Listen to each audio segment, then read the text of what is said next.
Gophers, they do it again. Another come-from-behind victory. Second week in a row. Final score versus UCLA, 21-17. Breaking it all down next on the Locked On Gophers POSTCAST.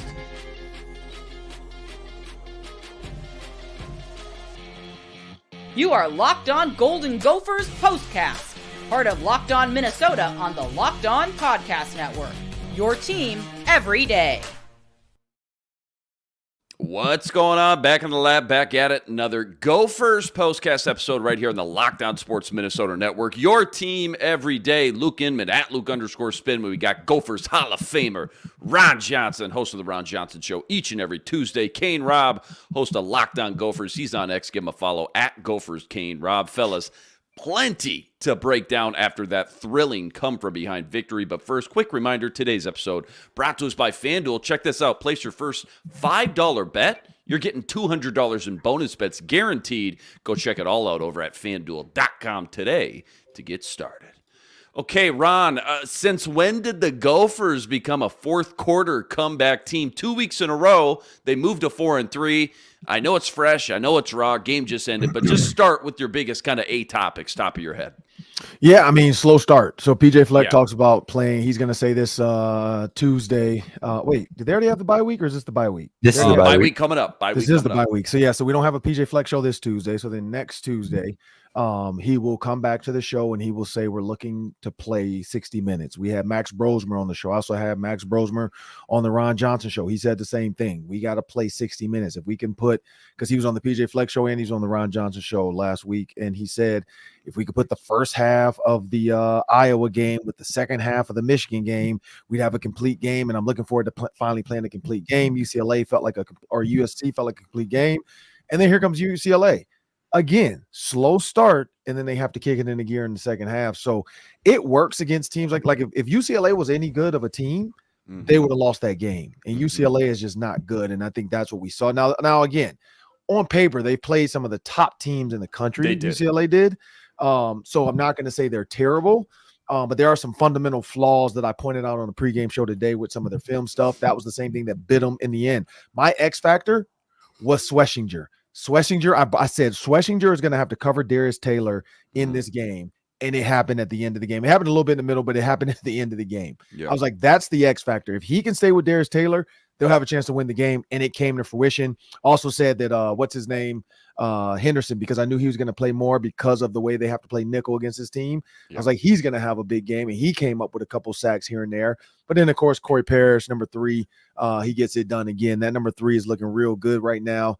Back there at safety. The last interception. Now, again, when we look at stats later and everybody's going to say he has 3 picks, blah, blah, nobody's going to know what it, it's like one of those. Imagine being a quarterback. It's like that Instagram me or reel where they're like, nobody's going to know. Yeah. They're not going to know. Nobody's going to know. That's like when they write that third interception down, like nobody's going to know. Just he got another interception.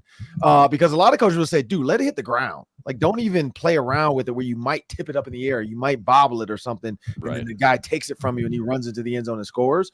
But yeah, it came down to another like Hail Mary type play. The defense did their job. But my top of the mind is you got to play a complete game because Penn State's going to require that. Illinois, those two right now in my mind are going to require full games. Kane, kind of same question, but to Ron's point, not sexy, not splashy. A win's a win at the end of the day, but Ron's right. UCLA, 10 penalties for 105 yards. Even a couple of those go the other way. Maybe the outcome looks different, but just biggest takeaways, kind of, top of your head, topics. What's tomorrow's headline reading the paper, so to speak? I mean, it should read something about Daniel Jackson because some of the catches this man was making was just absolutely filthy, and the one that they said wasn't a catch was absolutely a catch. Yes. I'm not having any a lot of reviews tonight. How many reviews did we have tonight? A lot, too many to count. But overall, I think the defense will be in the headlines as well. I mean, there were 2 long drives that they kind of gave up. But outside of that, real gritty play, getting off the field, creating turnovers, creating pressure. Josh Joyner got a sack. Jack Henderson got a sack. And then Koy Parrish, even though, like Ron was saying, that last one, like people don't look at what the actual interceptions were. He just broke the freshman record for interceptions with that last one. So that's in the record book too. So that'll be really cool. But overall, a dub's a dub, even if it was up and down and ugly, like Coach Fleck said in the post game as well. What are we learning about Max Brosmer here, guys? 0 15-yard or more plays all game until that final drive to Daniel Jackson. Like you guys kind of pointed out, very vanilla for the most part. Nothing super special or splashy. But when it mattered most, ice in his veins, right? The cliches. Fourth quarter drive puts him up 4, and it's becoming this weekly thing now, 2 weeks in a row. Ron, I guess what can you say about the maturation of this kid, and what are you liking so far through these 7-game samples? Well, like I wasn't going to be petty with the broadcast because there was one point where they talked about Max Brosmer having complete control of the offense. And PJ Fleck, he and I have talked off camera a bunch on Max Brosmer. And that's the one thing he says. There's some things I can't say what he says about Max and what they allow Max to do. But the one thing he does say is that Max is extremely smart, Max is extremely savvy, and he has a handle on his offense. And on the broadcast, he did the head to the thing, which means kill, kill, kill. He switched the play to something else. Darius Taylor moves, they run the ball. Next play, Max Brosmer gets under center. All he does is ask for the motion, like, all right, come on, motion. Then I was like, oh, yeah, he's changing the play again. No, he's not. No, he's not. It's just a motion. That's what quarterbacks have to do when they're in the gun or or they don't want to, like, do the foot. He's just saying, okay, you can motion now, and he's giving them a heads up. But I will say Max Brosmer does, like, he has complete control of this offense. It's amazing that, he's only been in this offense truly since probably like May. And his ability to really grasp it and have control of it the way he does, because he said he came up here, he had a short amount of time to get it going. And he said that's the first thing you want to do is get to know the guys. That's why he invited him out to Georgia. And then now he's here and he's just making it happen. So I think he's smart. And what I saw from him was that UCLA defense, it is confusing because at some point in the game, everybody stands up at the line of scrimmage. Yeah. And so normally if I'm going to note the 4 D linemen, my offensive lineman to handle, it's the 4 guys with their hand in the ground. That's usually the easiest. And then we could pick up blitzes from there. If everybody's standing up, you really don't know who to tell them who to block. And it's like 6 guys. And so you got to kind of say, okay, you guys talk and you guys pick a guy. Hey, I'm going to get us in a play where this doesn't affect us. And I think that's what he was trying to do. He was trying to get them in a plays when that crap was going on. But at some point, UCLA got real predictable. They kept rushing 3. Like they would show all that crap and they would rush 3. And I think Max Brosmer figured that out. Kane, kind of same question. Just need your 2 cents here on Brosmer. Again, 7-game sample. Here's the stats tonight. 26 of 37, $193. 2 touchdowns, 0 picks. I go back to last week and even the Michigan game. Get him into a rhythm. I don't care. If it's just more tempo, then it's more tempo. I don't really care. But that's what I'd love to see because when he gets into that rhythm, clearly he looks more comfortable. But regardless, I mean, a win's a win, right? You'll take him any way you can get him. How much do you think he's grown, I guess, through these first 7 games? And I guess how encouraged are you about his future here in Minnesota? Yeah, I mean, I've been super impressed with him. I like what we've seen from him. And my biggest thing is his composure. I feel like in the big moments, he hasn't been skittish. He hasn't missed like critical plays. Now, like there's some deep bombs here or there where he's overthrown it a little bit. But like in these down to the wire moments, he has been in there. Like that last play to Darius Taylor, he was in a kind of chaotic pocket and they were bringing pressure to him and he still found the way to get through the reads and get it to him. He sold the fake on the stretch to Darius Taylor in the 3rd and 2 and then got back around to the wide receiver screen on the backside. I mean, it's just like those things can go wrong if you don't have someone who can maintain composure and be able to not panic in the face of adversity. And I feel like he's shown that week after week. So I have a lot of trust in him there. And then a lot of the turnovers that we have seen on the year, some of them have been just amazing catches by DBs and whatnot. So he takes care of the football overall, which you can't ask for anything more in this offense. Hey, Ron, they brought this up on the broadcast, too. I wanted to ask you. They were kind of slipping and sliding out there tonight. This was the Gophers' first game on real grass tonight. I don't know if it was new Bermuda sod that they just laid down or what, but it clearly affected them, at least especially in the first half to some degree. You played the game, man, so you tell us, like how much did that come into play tonight? And as a player, when you're slipping and sliding all over, like how's that change the game plan or your mindset, your aggressiveness, if at all, I guess? So chest over knees, knees over toes. As a receiver, you're taught that. It looks like an accordion. It goes down and it comes back. If you put your chest over your knees and your knees are over your toes, all the force is going to go into the balls of your feet. Boom, boom, boom. You stop and you get out. When you saw Daniel Jackson run a lot of those comeback routes, a lot of those out routes, watch his body. His body is vertical up above his body. If you lean one way, right or left, and that's where you saw like Christian Driver slide. You saw Elijah Spencer slide. Like if your body is leaning and your feet are still trying to stop and you're at like an angle, you're gonna slip from under you. And it's simple physics within that grass, and that's on turf or that's on any surface. The other thing you saw though too was the guys just trying to stop, and it looked like it was hard for them to stop. And so the advantage honestly is the offense, because if you can stop and know you're going to stop, the defense is trying to react to you. And if they don't step properly, which clearly UCLA is used to that field, you didn't see too many guys sliding by defenders. You did see a lot of Gopher guys kind of overrunning the ball, over sliding past the ball. It changes a little bit, but the equipment managers, when they get out there right away, they have a process of going through. They have 3 to 4 different types of cleats in the little bin they bring, because they have a trunk. If you ever watch the truck that drives across country, it's full of cleats and gloves and different things players might need throughout the game. So they were prepared for this. They had the receivers with multiple options. You saw Darius Taylor with the sweet patent leather Jordans on. Yeah. And then you saw the offensive linemen. I think UCLA is with the ones I noticed the most, but some of them had the 7 studs and some of them had the grippers, but it just depends on what you like. And so the equipment staff, so it's nothing really to change, to be honest. I mean, the only thing I would say is it's more mindset. Make sure you're dead on with what you do, because the turf is a little bit more forgiving where you can make some mistakes, but grass, you make a mistake, your feet are gone. Yeah, good point there. My mind always goes back to that Vikings at Lambeau 2 years ago. They were slipping and sliding, and just a lot was made throughout the week after that blowout loss about guys didn't change to the 7 studs and this and that. So I was just curious, coming from a guy, again, who's played a lengthy collegiate career. All right, plenty more deep dive from this one. We'll get into the defensive side of the ball. That's all coming up right after this.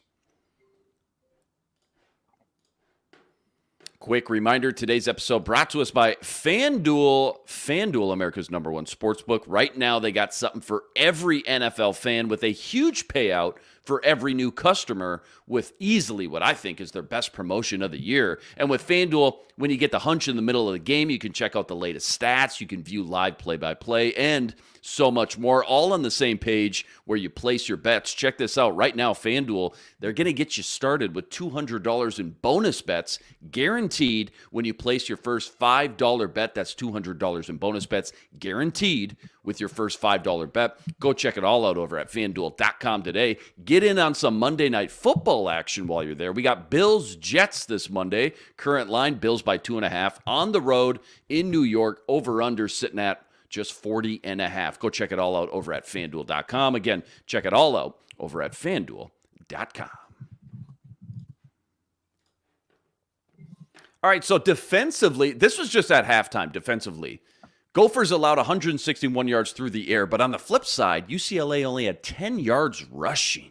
Third down defense for the Gophers at halftime, 3 for 6. So that wasn't really that great either. But UCLA ended the night 6 of 13 on third down, only 36 yards rushing on the night too. So I don't know what to make of this game really all the way around, but defense too, let's just kind of hone on this for a couple minutes. They were flying around. They made their fair share of plays out there. On the other hand though, there were times where I just felt like maybe we just got to tip our cap to UCLA's offense at time, moving the ball the way they did. Kane, what really stood out on the defensive side of the ball tonight?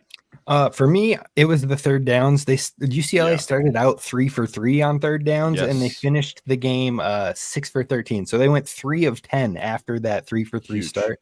So the Gophers made some adjustments there, but I think overall it was just you got to tip your cap a little bit to UCLA at times. The broadcasters had mentioned this is the first time that this quarterback had played with these 5 offensive linemen. They had just been making tweaks over the last couple of weeks. And they also changed up the quick passing game, and they had been something they hadn't been doing in previous games. So I think overall they found some success with that, but then the Gophers made adjustments, especially after halftime. So that's something that in previous games, maybe adjustments have been a little bit slower for this defense. So I did like how they adjusted in the second half. After the third quarter, I believe UCLA only had 29 yards after the third quarter. So overall, I think you love the adjustments that they made. You love that third down, especially started to get fixed. And I'm going to just shout out Koy Parrish as well. After he got lit up on that punt return, I literally tweeted right after that, I was like, I guarantee you he is going to make a game-changing play,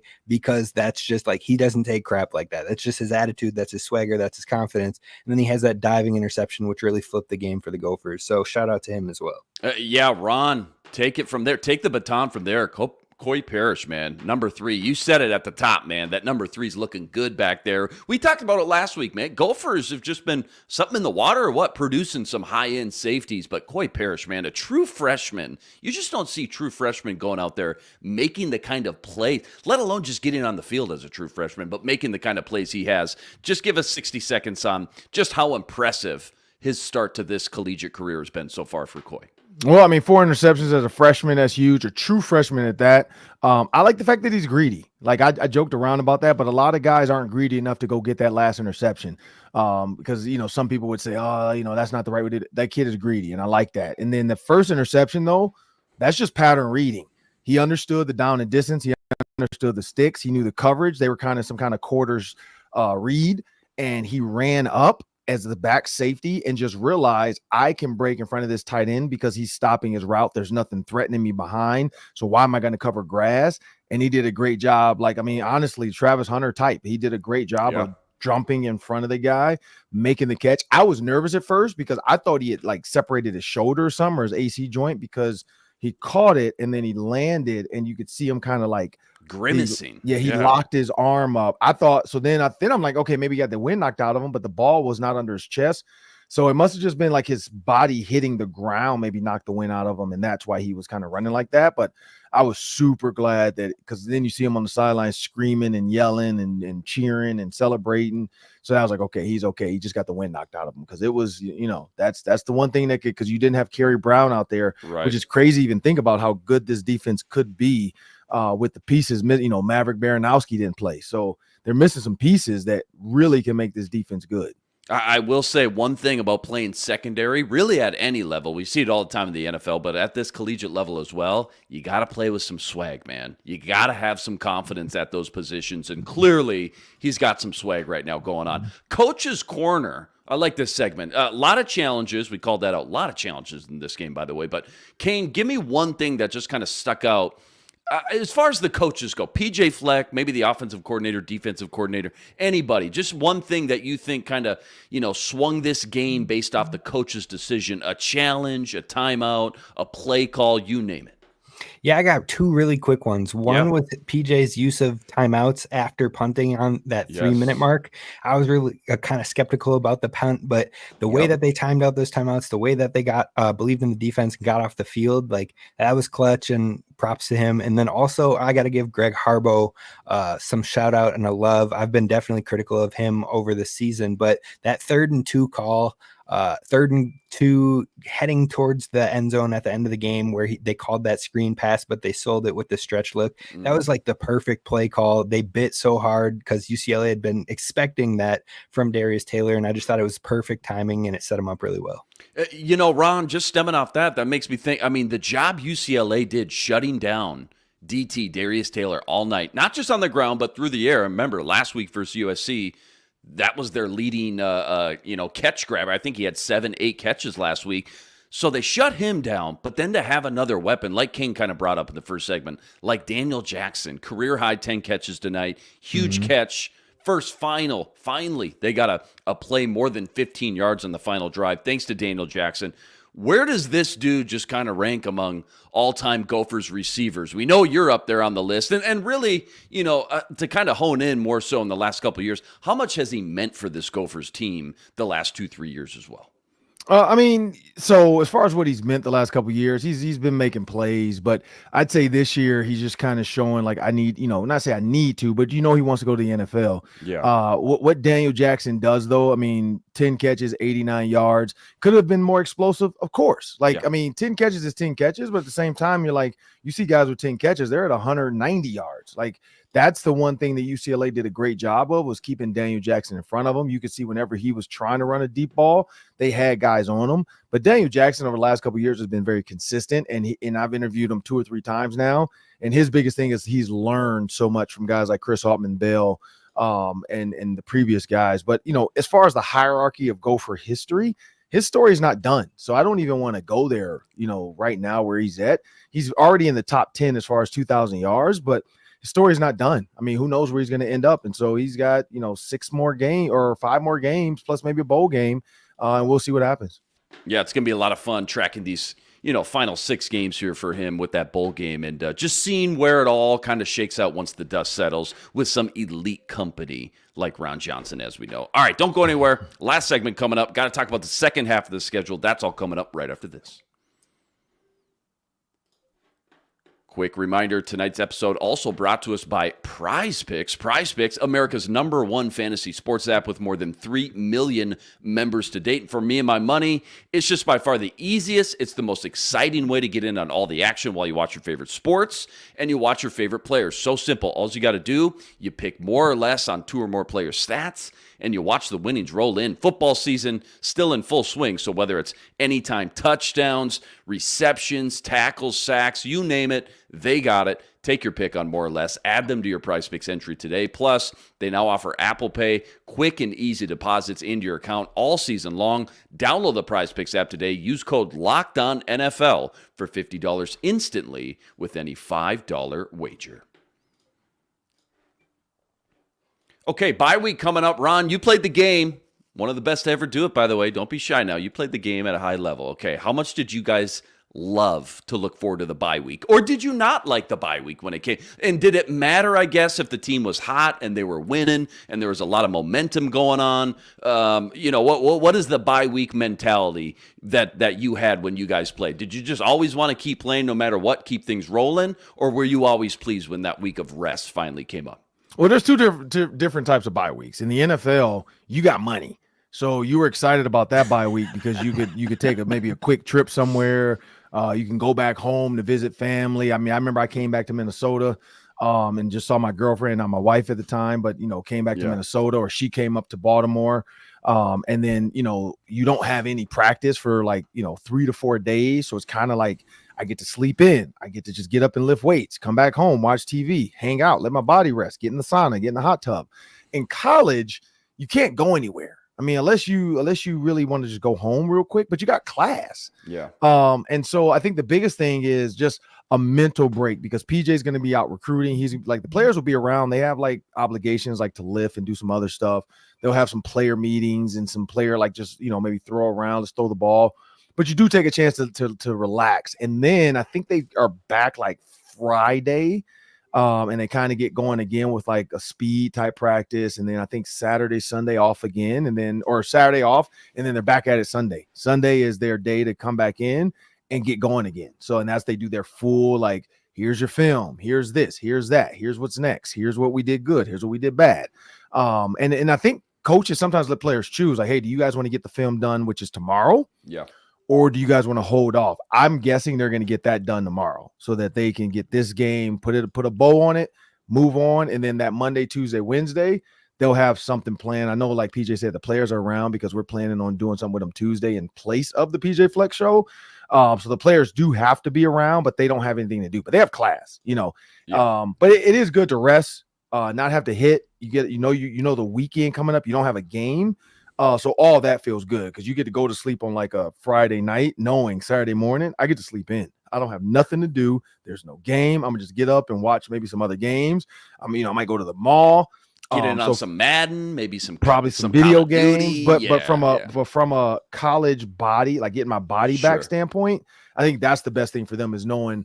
I mean, honestly, that was me. I love sleep, so knowing I can go to sleep on a Friday and wake up on a Saturday and not have to put the pads on. I think for those players, that's the biggest, like, oh yeah, we get to let our bodies rest. Because the hope is now, because I think Maverick Baranowski was close.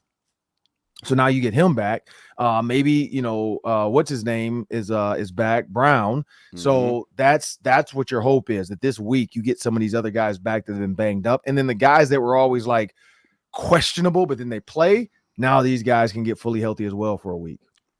All right, Kane, you go to the bye, then you come out of the bye. Maryland, Illinois, Rutgers, Penn State, and then Wisconsin, in Wisconsin for the Axe. When you hear that or see that on paper, what's the first thing or two you think of when you see this final stretch in the second half? Like, what are some of the biggest keys or even just biggest games on here for you and your money that are going to be critical for them to end on top when this season's all said and done?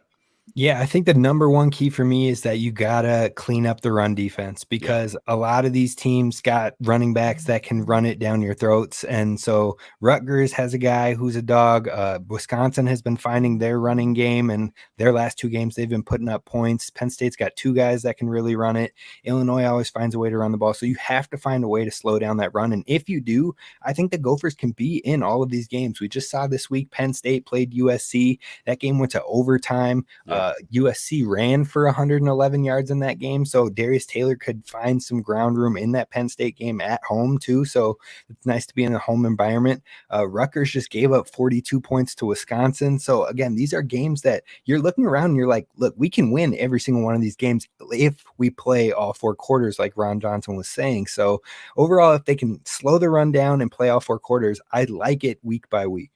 Ron, what's just one thing you still want to see from this team that we haven't seen yet through 7 games? One thing that was like, oh, I can bank on this, preseason, heading into the season, heading into week 1. I can bank on this for sure. They're going to be good at this, or they're going to have this characteristic. What's one thing we just still haven't seen from this team that you want to see? Ooh. I mean, we've seen it all. I just want to see it all come together at once. Like, I want to see a Darius Taylor 100-plus yard game. I want to see a Max Brosmer 250 yards passing in the same game. I want to see a defensive, shut somebody down, don't give it up in the second half, or start off fast in the first half and finish the game off in the second half. Like, we've seen glimpses of all this. We've seen the Darius Taylor can have a bunch of catches. We've seen the Darius Taylor can have 166 yards on the ground.